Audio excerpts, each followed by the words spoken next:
저희가 이제 그 화분을 많이 키우잖아요. 근데 요즘 몇 년이 되니까 흙에 이 날파리들, 이른바 뿌리파리라고 하는 게 많이 생겨가지고 이제 그걸 퇴치하는 게 일이 됐습니다. 뿌리파리, 그 전문 용어로는 깔따귀라고 하는데 그 많이 날아다녀요. 근데 이걸 잡으려는 게 참 어렵더라고요. 그래서 유튜브 통해 가지고 어떻게 해야 되는지 약도 뿌려보고 그런데 제일 좋은 것 중에 하나가 여러분 그 끈끈이라고 아시잖아요. 옛날 이렇게 쭉 잡았더니 끈끈이, 그 끈끈이와 같은데 아주 예쁜 노란색으로 돼가지고 그 날파리들이 잘 달라붙게 하는 게 있어요. 그게 몇 개를 달아놨더니 그래서 요즘 화분 근처에 가면 이 날파리들을 잡으려고 했던 그 끈끈이에 제 머리카락이 달라붙어가지고 그게 많이 문제인데. 근데 이름이 바뀌었어요. 보니까 그 뿌리파리 퇴치 패드라고 이름이 바뀐 거예요. 그런데 뭐 끈끈이가 됐건 뿌리파리 퇴치 패드가 됐건 다 같은 거죠.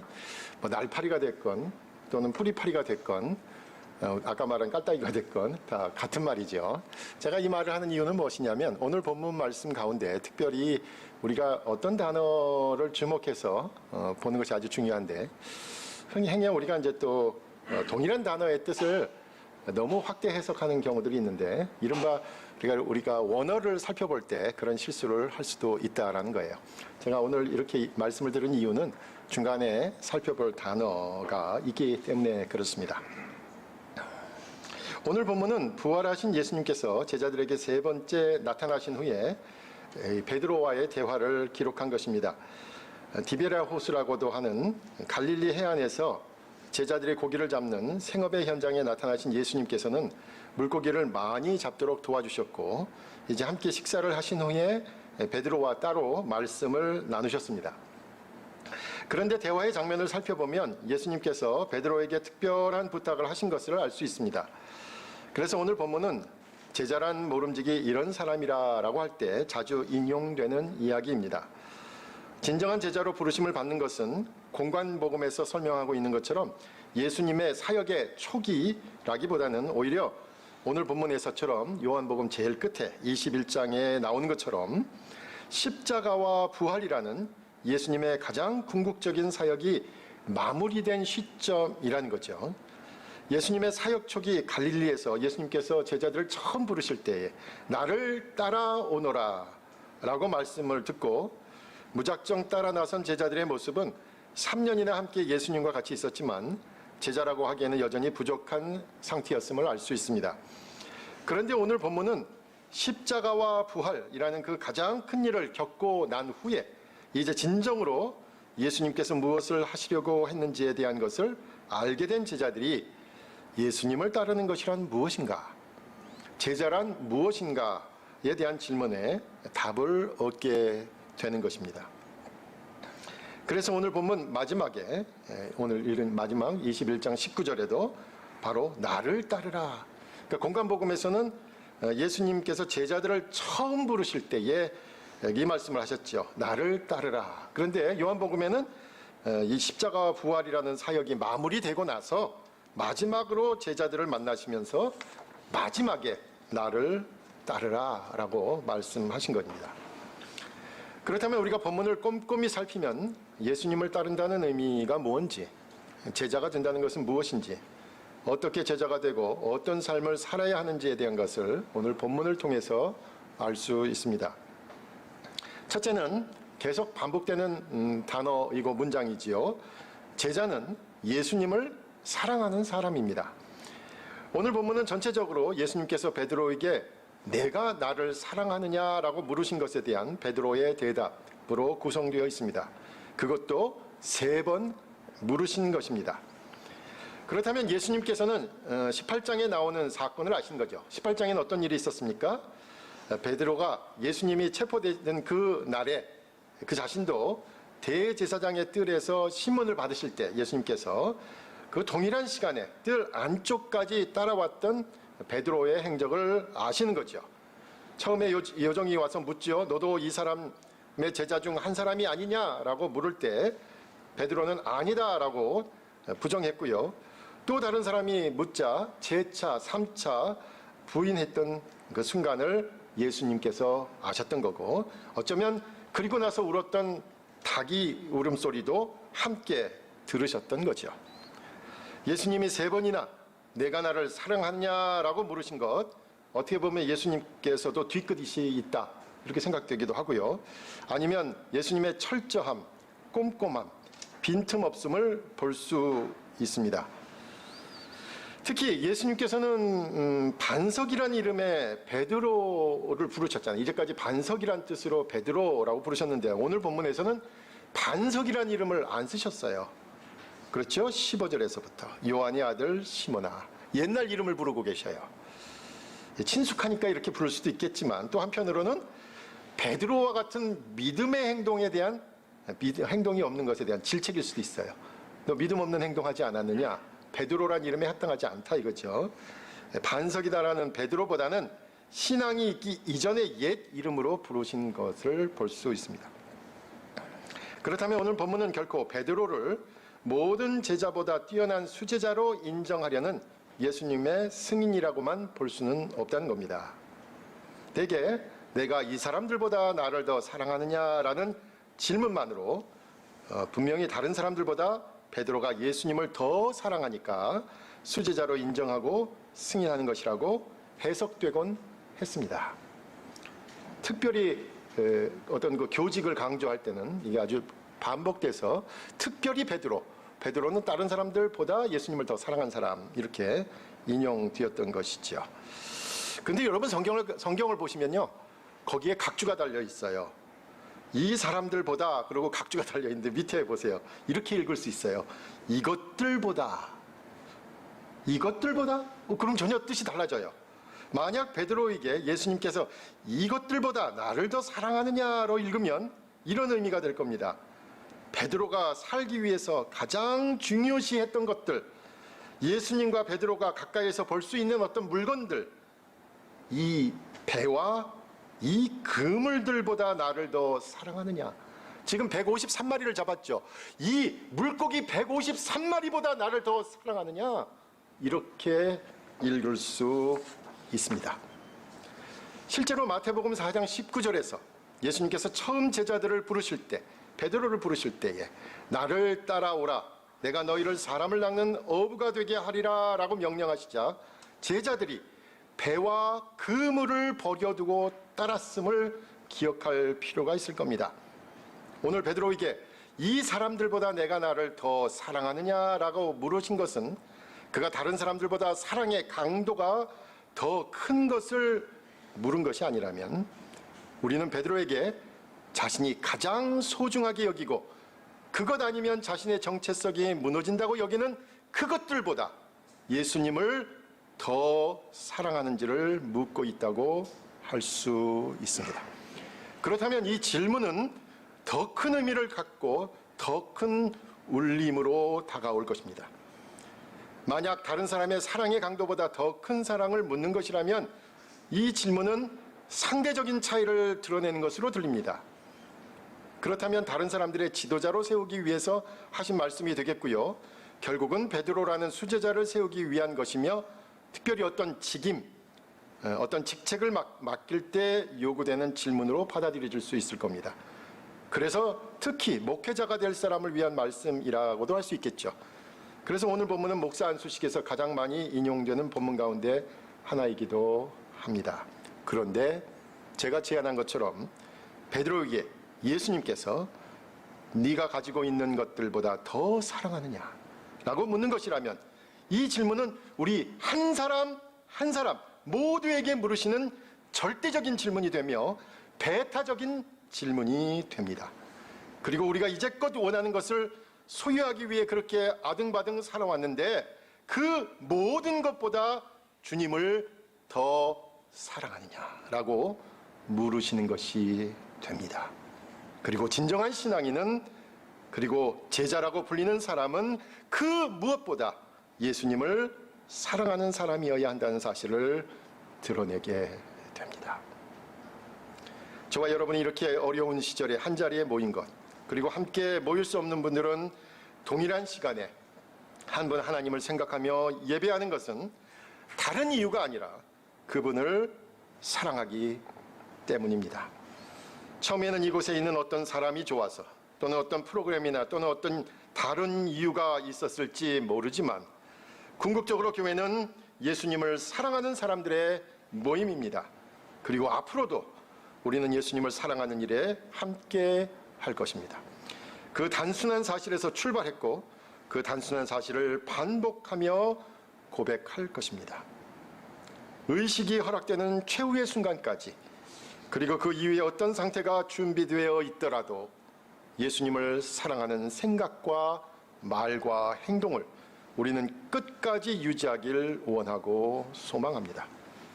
건강할 때나 아플 때나, 좋을 때나 슬플 때나, 여럿이 있을 때나 혼자 있을 때에도 주님을 사랑하는 것이 신앙의 본질입니다. 두 번째는 제자는 주님의 평가에 자신을 맡기는 사람입니다. 첫째는 제가 주님을 사랑하는 사람이 제자라고 말씀드렸고, 두 번째는 주님의 평가에 자신을 맡기는 사람입니다. 내가 내 자신에 대한 평가가 아니라 주님의 나에 대한 평가에 맡기는 것이다 라는 뜻입니다. 자기 자신 스스로의 평가로 우쭐대거나 의기소침한 것이 아니라 예수님의 평가에 자신을 맡긴다는 뜻입니다. 예수님과 베드로의 대화를 통해 그것을 알 수 있습니다.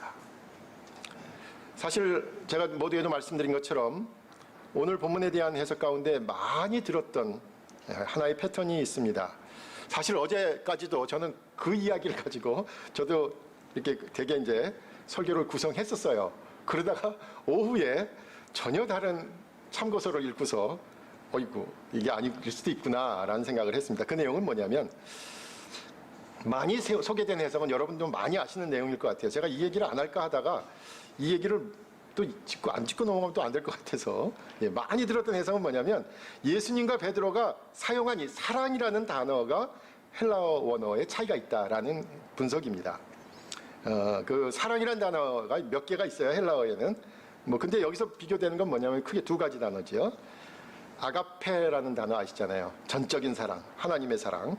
그런데 예수님께서는 처음에 베드로에게 네가 나를 사랑하느냐라고 물으실 때 아가페의 동사형인 아가파오라는 단어를 쓰셔요. 그러니까 전적인 사랑, 하나님의 사랑, 신적인 사랑, 우리가 어머니의 사랑 이런 것을 얘기하는, 그걸로 네가 나를 사랑하느냐 이렇게 물으시는데, 베드로는 처음부터 뭐라고 대답하냐면 또 다른 단어가 있어요. 필레오라는 단어가 있어요. 여러분 그 필로스라는 단어 아시죠? 필라델피아 할 때 그 어두에 나온 필, 또는 필라소피 할 때 그 필, 그것도 사랑한다는 뜻이에요. 근데 이제 헬라어에서는 그게 이제 어떤 우정이나 자연스러운 감정 이런 뜻으로 많이 쓰이는 단어입니다. 근데 예수님은 너 아가페의 사랑으로 사랑하느냐 묻는데 베드로는 뭐라고 대답하냐면 저는 우정으로 사랑합니다. 이렇게 대답한 게 단어가 차이가 난다는 거죠. 그래서 그런데 이제 첫 번째도 그렇게 물으시고 두 번째도 그렇게 물으시는데 베드로는 계속해서 필리오라는 단어를 쓰는 거예요. 나는 우정에 가까운 사랑으로 사랑한다.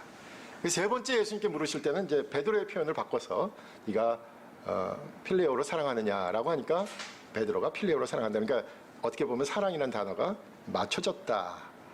그러니까 처음에는 예수님께서 전적인 헌신, 하나님의 사랑을 요구하다가 나중에는 베드로의 수준으로 낮추신 것이다라는 해석입니다. 저도 어렸을 때부터 이게 많이 들었던 해석인데, 그런데 이것이 또 무리한 해석이라는 거예요. 무엇이냐면 원어를 보는 것이 아주 중요하고 또 그런 차이가 있는 것처럼 보일 수도 있지만 지나친 해석일 수 있다는 거예요. 그냥 다 같은 사랑으로 요한복음 안에서는 이 단어도 쓰고 저 단어도 쓰고 한다는 것이죠. 왜냐하면 그 필레오라는 단어가 단순히 우정만을 뜻하는 건 아닌 거죠. 요한복음 안에서 다르게 쓰이는 부분들이 있어요. 요한복음 5장 20절에 필레오라는 단어가 쓰였는데 이런 겁니다. 아버지께서 아들을 사랑하사. 여기 이 단어가 쓰였어요. 그러니까 하나님 아버지가 아들을 사랑하는데 우정으로 사랑한다는 건 좀 이상하잖아요. 전적인 사랑이겠죠. 또 11장 3절에서 나사로가 병이 들었을 때 사랑하는 자가 병들었나이다. 예수님께서 나사로를 사랑하는데 그런 차별나는 사랑으로 사랑하지는 않으셨을 것 같고요. 20장 2절에서 예수의 사랑하시던 그 다른 제자 요한을 사랑하는 거, 예수님께서 요한을 사랑하는 단어에도 이 단어를 쓰셨어요. 그러니까 다시 말하자면 그냥 요한복음에는 다양하게 사랑이라는 단어를 취사 선택하고 있다. 오히려 단조로움을 피하기 위해서 노력하고 있다라는 것입니다. 실제로 아람어에서 베드로와 예수님께서 지금 아람어로 대화를 했을 텐데, 아람어에는 사랑이란 말은 한 단어밖에 없어요. 그러니까 헬라어로 오히려 다양하게 취사 선택했다라고 보여집니다. 왜냐하면 또 다른 예에서 우리가 본문에서 보면 내 양을 먹여라, 내 양을 쳐라, 내 양을 먹이라, 이렇게 어떻게 보면 같은 의미를 요한은 바꿔가면서 다양하게 쓰고 있습니다. 다양한 언어를 사용하면서 단조로움을 피하고 있는 것이죠. 요한복음이 사용한 언어의 특징은 동일한 언어를 반복하기보다는 다양하게 비슷한 뜻의 단어를 나열하여 사용하고 있다는 것입니다. 그래서 같은 정도의 사랑하다라는 뜻으로 예수님께서도 물으셨고, 베드로도 같은 정도의 사랑하다라는 단어로 대답했을 것으로 추정해야 합니다. 만약에 사랑한다라는 단어의 뜻의 차이가 있고 예수님께서 세 번째는 베드로가 사용한 낮은 단계의 사랑이다라는 단어를 택하셨다면, 세 번째 질문을 들었을 때 베드로는 이제야 예수님께서 내 뜻을 알아들으셨구나라고 생각하면서 다소 안심하는 것이 되어야 합니다. 그런데 17절에 세 번째 질문을 받은 베드로는 자기하고 동일한 사랑이라는 단어를 썼는데도 불구하고 이렇게 얘기하죠. 주께서 세 번째 내가 나를 사랑하느냐 하심으로 베드로가 근심하여 이르되 하면서, 베드로는 오히려 세 번 물으신 것으로 걱정과 염려를 하는 것으로 표현되고 있습니다. 그러므로 본문은 세 번 물으신 것에 대한 베드로의 염려를 지적하고 있는 것이지 서로 다른 사랑의 강도를 다르게 표현하였다가 일치점을 찾았다라고 말하고 있지는 않습니다. 오히려 본문은 예수님께서 세 번이나 물으시니 베드로가 내가 세 번 예수님을 모른다고 말한 것을 예수님께서 아시는구나 라는 것을 깨닫고 예수님에 대한 미안함과 죄책감을 갖게 되었다고 보아야 합니다. 끝까지 무서워서 함께하지 못한 것에 대한 미안함, 지켜주지 못한 것에 대한 미안함, 그리고 고난의 자리에 함께하지 못한 죄책감이 밀려들었던 것입니다. 그래서 베드로는 이 세 번째 질문에는 도저히 주님 그러하나이다 라는 말을 못합니다. 네 라고 대답을 못하고 있어요. 첫 번째, 두 번째는 그러하나이다 라고 하면서 네, 예스라는 말이 있지만 세 번째는 예스라고 하지 못하고 있습니다. 베드로는 그저 주님이 모든 것을 아시오메 라는 말과 함께 내가 주님을 사랑하는 줄을 주님께서 아시나이다 라고 고백할 수밖에 없었던 것입니다.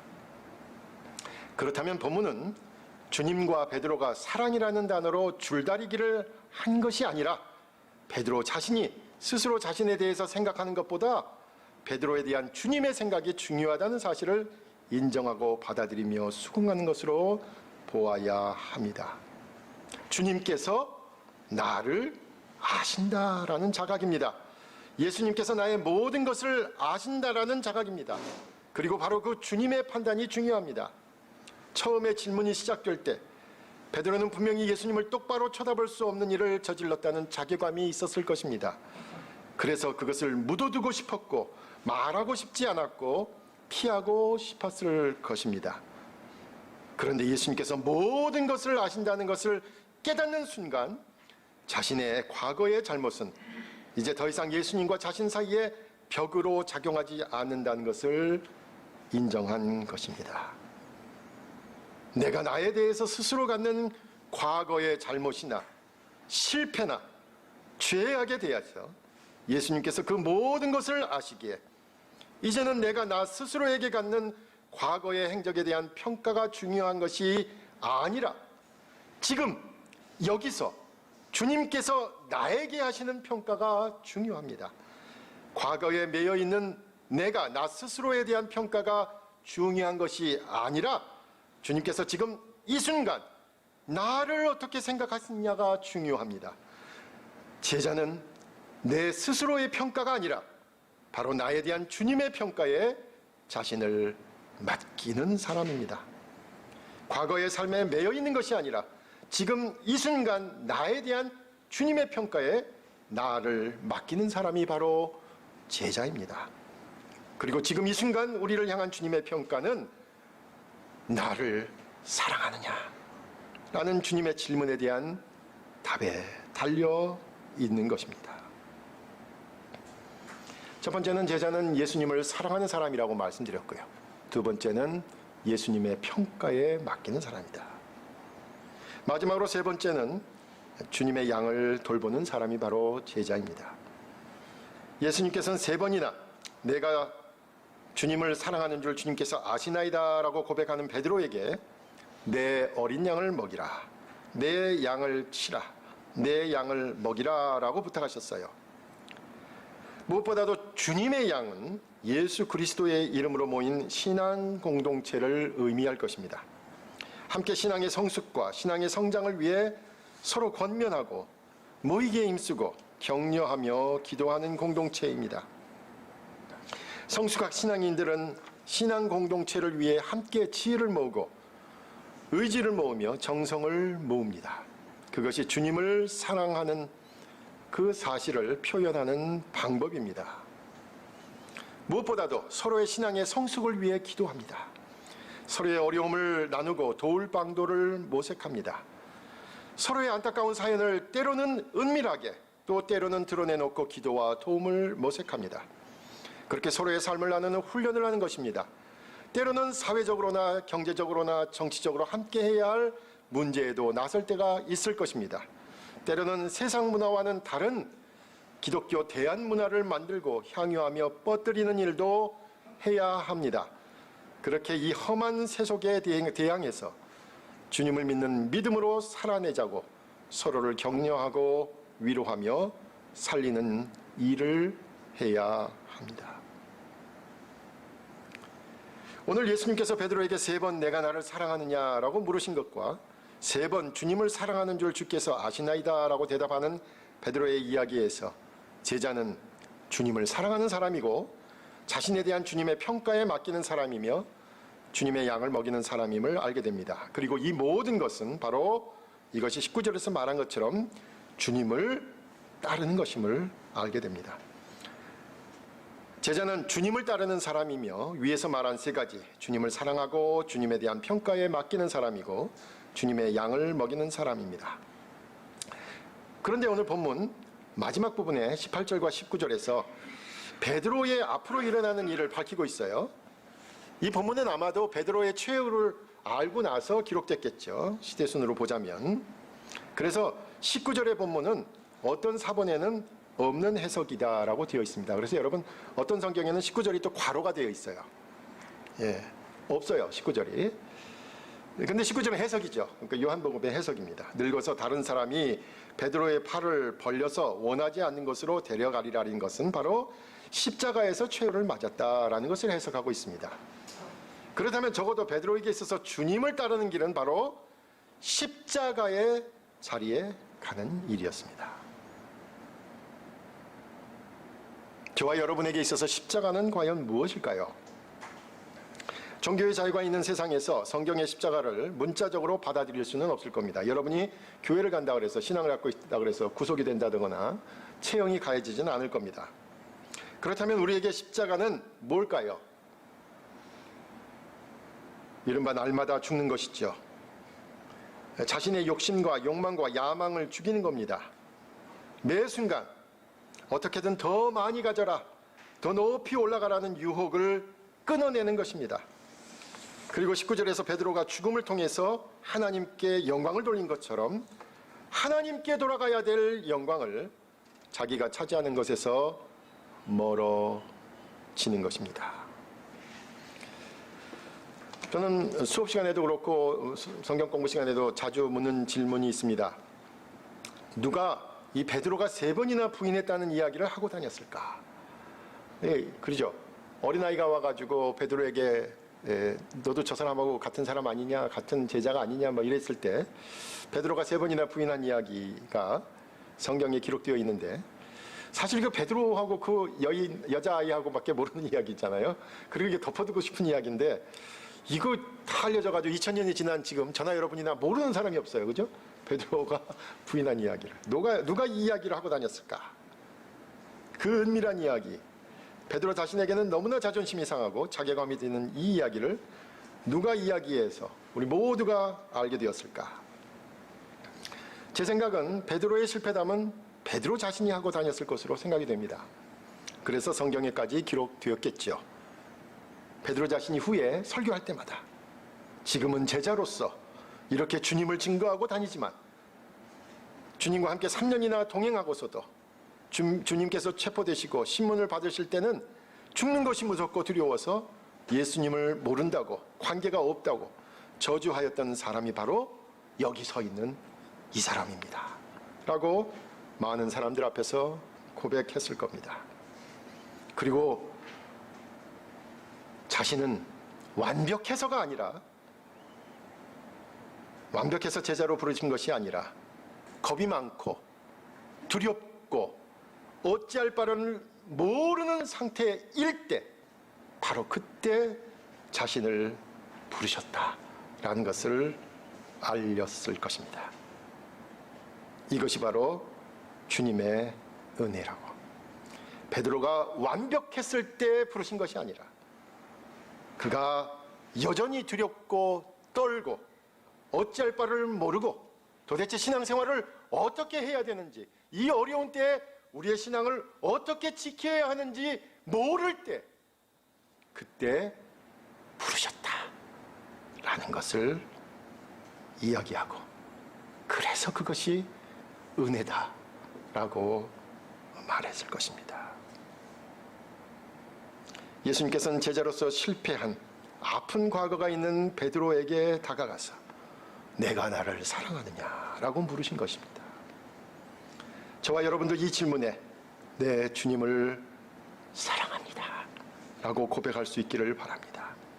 어떤 과거가 있건, 어떤 아픔이 있건, 어떤 잘못이 있건 예수님께 진솔하게 주님 사랑합니다 라는 고백을 꼭 하시기 바라고, 그것도 자주 할 수 있기를 바랍니다.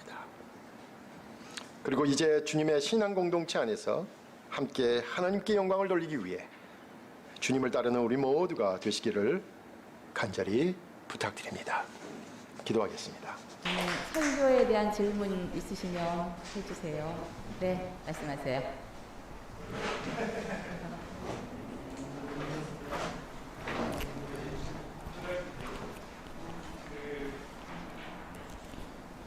첫 번째 질문은요.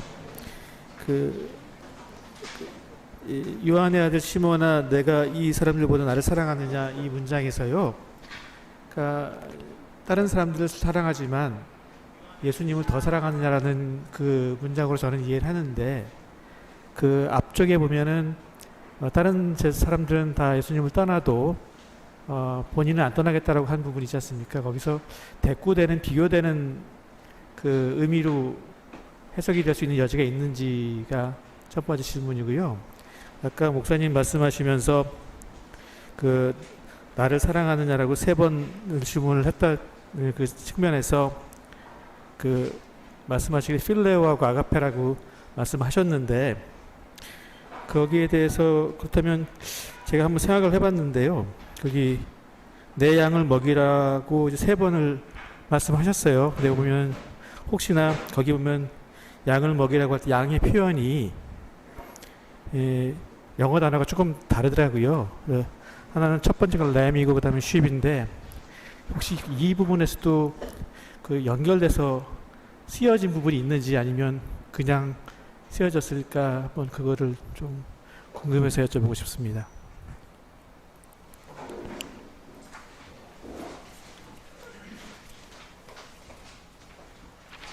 예, 오늘 본문이 참 많이 해석이 되는 본문이라 많이 어려운 본문입니다. 첫 번째로 이제 다른 사람이라고 했는데, 저는 이제 다른 사람이라고 볼 것보다는 이것들보다, 이 사람들보다는 이것들, 물건으로 좀 보면 오히려 더 배타적인 질문이 될 것 같다라고 제안을 드렸고요. 보통은 이제 우리 번역은 이제 다른 사람들보다, 이 사람들보다 이렇게 되어 있는데, 저도 이제 그 영어로 보면 이 사람들보다, 이 사람이 이 사람들을 사랑하는 것보다 나를 더 사랑하느냐라고 해석이 하나가 가능하고, 또 하나는 이 사람들이 예수님을 사랑하는 것보다 네가 나를 더 사랑하느냐, 뭐 이게 사랑의 정도를 묻는 것인지 아니면 이 사람들과의 관계를 묻는 것인지가 좀 차이가 날 것 같아요. 그래서 사실은 사람이라고 보면 두 가지 해석이 다 가능한데, 대개는 이 사람들이 사랑하는 것보다 사랑의 정도를 묻고 있다라고 늘 얘기하는데, 왜냐하면은 오늘 요한복음 21장이 시작할 때 보면 예수님의 제자들이 조금 명단이 나오죠. 7명이 등장합니다. 7명. 그러니까 그 7명들 가운데서라고 얘기되면 이제 수제자로 선택하게 되는 아주 좋은 본문이죠. 그래서 베드로를 수제자로 선택하신 본문이다라고 대개들 이제 전통적으로 이렇게 많이들 해석을 했습니다. 그런데 이제 그렇게 되면 이제 저는 어떻게 생각됐냐면, 그러면 이거는 특별한 몇몇 사람들에게 하는 질문처럼 뭐 이렇게 목회자가 되려고 하는 사람에게 하는 질문처럼 들렸는데, 이것들보다 더 사랑하느냐라고 읽으니까 이거는 우리 모두에게 하는 질문처럼 되더라고요. 그래서 오히려 그렇게 읽는 것도 하나의 방법이겠다. 이거 단순히 뭔가 좀 특별하게 그 일을 하는 사람들, 목회자 또는 목사만 위한 질문이 아니라 우리 모두에게 하시는 질문이다라고 할 때 저는 그렇게 이제 해석했습니다. 근데 지사님처럼 저도 그 고민을 했었어요. 근데 대개는 이제 그 사람들이 사랑하는 정도보다라고 이제 사랑의 정도의 차이를 얘기하는 것 같습니다. 두 번째는 양이란 표현 정확히 보셨어요. 영어 단어에서는 처음에는 램으로 돼 있죠. 어린 양으로 돼 있다가 첫 번째 질문, 두 번째는 sheep으로 돼 있고, 세 번째는 다시 이제 sheep, 그러니까 이제 먹이라, 치라, 먹이라 이렇게 바뀌고, 램, sheep, sheep 이렇게 바뀌더라고요. 그게 뭐 무슨 수학 공식 외우는 것 같은데, 예, 근데 어쨌든 이 단어를 가지고 분석을 하는 것, 아까 말한 아가파오냐, 필레오냐, 뭐 이런 분석을 하는 방법들이 최근에 복음주의권에서 많이들 해석을 했지만, 이제 제안을 하는 것 가운데 하나는 뭐냐면, 그러면 요한복음이 쓰여졌을 그 당시 초대교회 때는 그런 해석이 만연했어야 될 거 아니냐, 누구보다도 잘 아니까. 근데 옛날에는 이런 해석은 없었고, 최근 들어가지고 이제 헬라어를 원어 분석하면서 그렇게 해석하는 건데, 저도 어저께까지 그렇게 해석을 해서 여러분에게, 그래서 여러분의 상태로 주님께서 수준을 낮추십니다, 뭐 이렇게 이제 생각을 했어요. 설교 구성을 했다가 막 최근에 이제 연구들을 읽었더니 그건 너무 과한 해석이다. 그냥 요한복음 자체가 상당히 비슷한 단어들을 폭넓게 문학적으로 폭넓게 쓰고 있다라는 해석이 맞지 않겠느냐. 그렇게 보는 것이 더 무리한 해석이 아니겠느냐 이렇게 얘기를 하더라고요. 여러분 혹시 영어 공부할 때 그 타임지 읽지 않습니까? 타임지. 예. 이 타임지를 읽는데 어려운 이유가 있어요. 저도 이제 영어 공부할 때 타임지 읽어본다고 했는데, 저희들은 그 머리 싸매고 사전 찾아가면서 읽잖아요.